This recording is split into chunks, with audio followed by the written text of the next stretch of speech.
हम हिंदी साहित्य के इतिहास के अंतर्गत भक्ति काल के इतिहास में सूफी काव्य धारा पढ़ रहे थे। ठीक है, सूफी काव्य धारा में आज हम प्रमुख सूफी सिलसिले व संस्थापक के विषय में पढ़ेंगे। ठीक है, चिश्ती संप्रदाय, इसमें सबसे पहले चिश्ती संप्रदाय। ठीक है, संप्रदाय थे तो इसमें इस तरह से कि चिश्ती संप्रदाय पहले ख्वाजा अब्दुल चिश्ती हेरात ख्वाजा। ठीक है, कौन? ख्वाजा अब्दुल चिश्ती हेरात। ठीक, ख्वाजा मोइनुद्दीन चिश्ती कौन है? ख्वाजा मोइनुद्दीन चिश्ती भारत में मोहम्मद गोरी के साथ आए। मतलब जब भारत में मोहम्मद गोरी आया तो उनके साथ कौन आया था? ख्वाजा मोइनुद्दीन चिश्ती आए थे। ठीक है, दूसरे हैं सुहरावर्दी संप्रदाय। दूसरा क्या है? सुहरावर्दी संप्रदाय। शेख साहबुद्दीन उमर, कौन? शेख साहबुद्दीन उमर मुहरावर्दी भारत में, ये भारत में। ठीक है, सुदृढ़ीकरण शेख बहाउद्दीन जकारिया। तो ये इन्होंने मतलब चिश्ती संप्रदाय की स्थापना किसने की? ये इनके विषय में कि किसने चिश्ती संप्रदाय की स्थापना की। सुहरावर्दी संप्रदाय की स्थापना किसने की?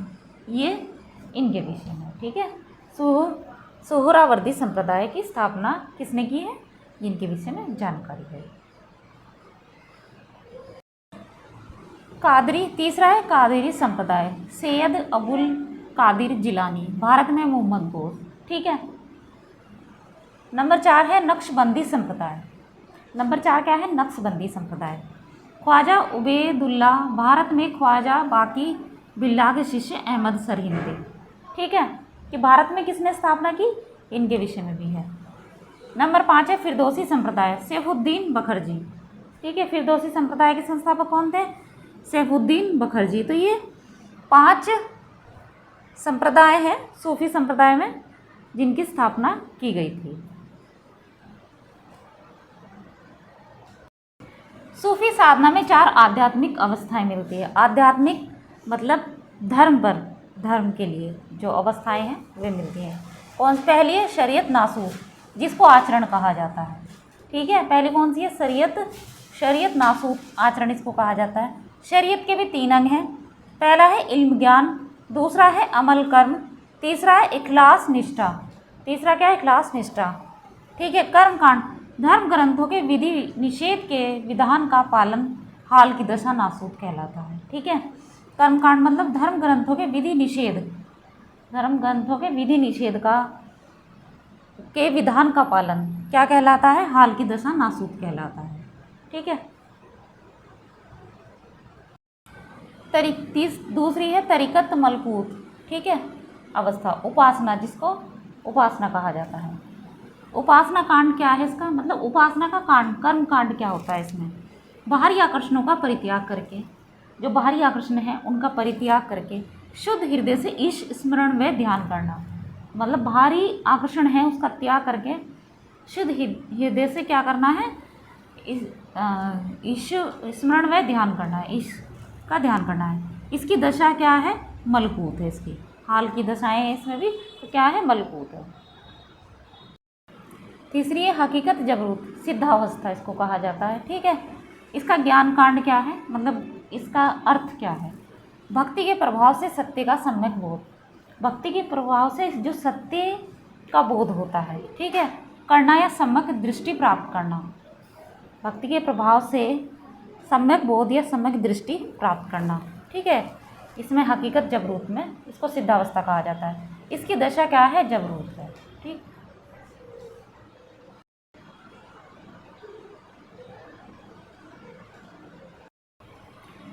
नंबर 4 है मारिफत लाहूर, ब्रह्म में लीन होना या सत्य बोध की प्राप्ति। ठीक है, सत्य का बोध होना। कठिन व्रतों से प्राप्त सिद्धावस्था, जिसमें साधक मतलब जो अंतिम अवस्था कही गई है। ठीक है, जिसमें साधक परमात्मा में लीन हो जाता है। इस अवस्था में रूह आत्मा, जो आत्मा है, बका जीवन प्राप्त करती है। मतलब एक तरीके से जीवन को प्राप्त कर लेती है। जो आत्मा है वह जीवन को प्राप्त कर लेती है। ठीक है, इसके हाल की दशा है लाहौत। तो ये हमने क्या सूफी साधना की 4 अवस्थाएं पढ़ी। ठीक है, ये सूफी साधना की जो आध्यात्मिक या धार्मिक अवस्थाएं हैं उनके विषय में पढ़ा। 7 सोपान।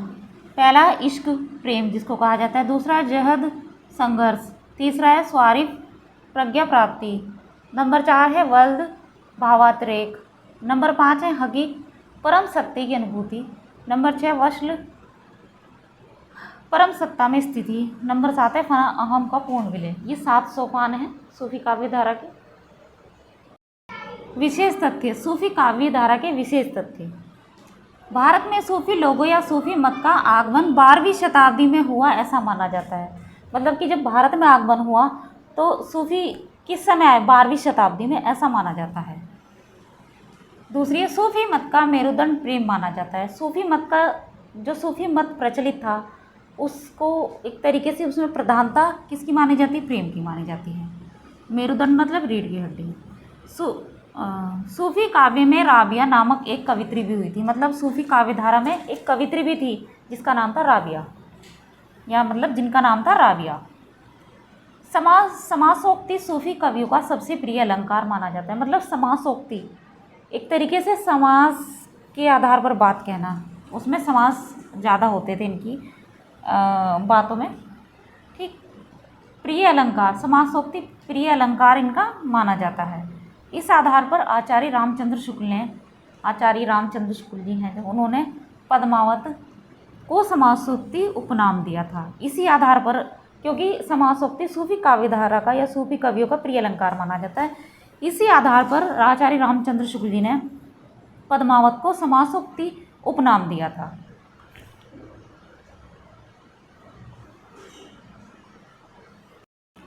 सूफी काव्य के कवियों को इश्क मजाजी, मानवीय प्रेम, इश्क हकीकी, देवी प्रेम की सीढ़ी कहकर पुकारा है। ठीक है, सूफी मत के अनुसार ईश्वर एक है और उसे हक कहा जाता है। मतलब सूफी मत के अनुसार ईश्वर एक है और उसे हक कहा जाता है।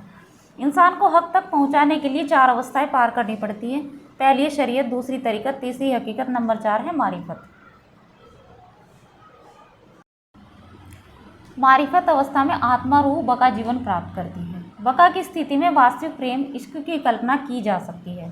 बका में ही आत्मा अल्लाह की अधिकारिणी बनती है। अद्वैतवादियों की तरह सूफी साधक भी इंसान और हक ईश्वर में अंतर नहीं मानते।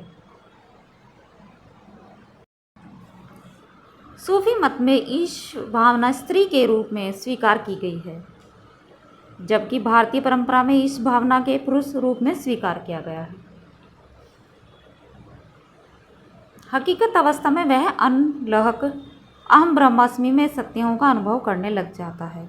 तो ये विशेष तथ्य आज हमने पढ़े सूफी काव्यधारा के।